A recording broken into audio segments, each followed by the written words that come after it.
Have you ever witnessed someone die in front of your eyes?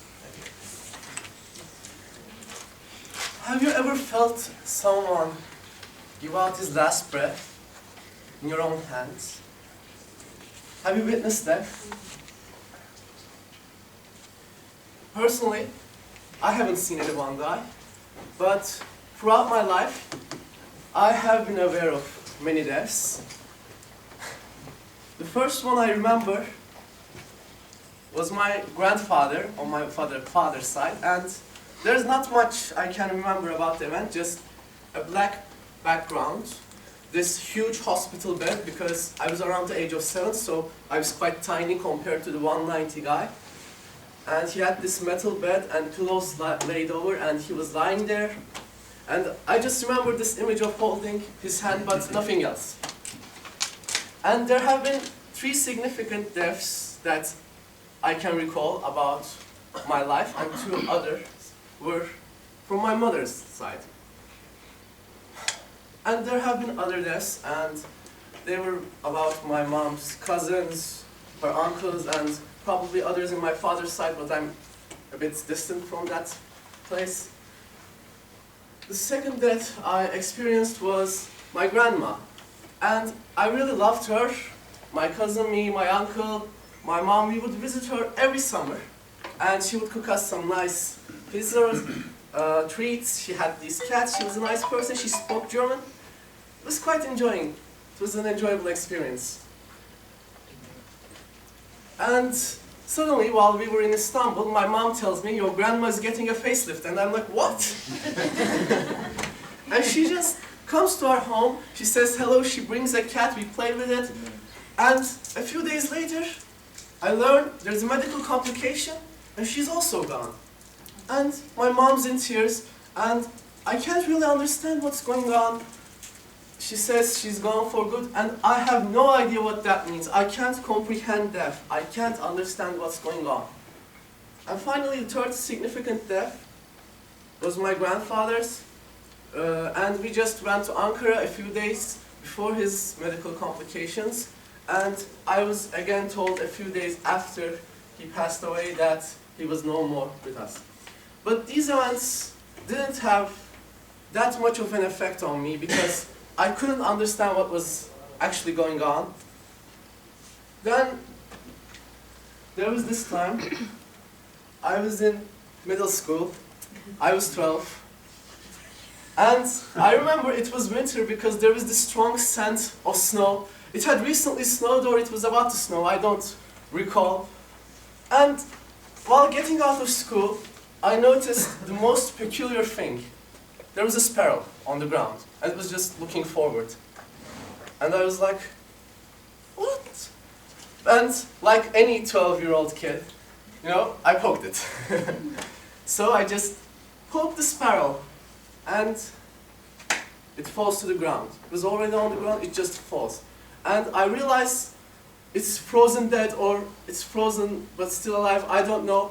And I panic, and I don't know what to do. And I check the sparrow, I decide to investigate, and I see there's a huge hole inside the sparrow. I assume a few kids for fun just shot it with a BB plastic gun, and its feathers were colored red due to the blood. I couldn't see the blood, but I could see the redness, and I had no idea what to do, so I just run inside, I try to find the nurse, and the nurse is gone, and I ask other people, you know, can you look after the bird? And everyone's just refusing, ignoring the idea. And also there's this pirate taxi waiting outside the school, and I have no idea what to do. He's just calling me inside, telling, come on, I have work to do, come on, let's go. So I approach the sparrow, I take it, and I don't know what to do, so I just start breathing towards it, like, hoping that maybe the warm breath could somehow help it. And I keep on. And I noticed that it's actually breathing.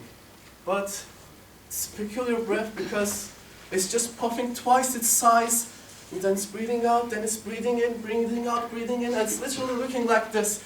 And I'm still crazy, but I still have this hope that maybe it can live on. So I just take it with me. I go to the car, I'm inside, and the driver makes a vague comment I don't remember, and I take off my hat, and I put the sparrow inside, and it was this hat. And I'm holding it inside, and I'm doing this.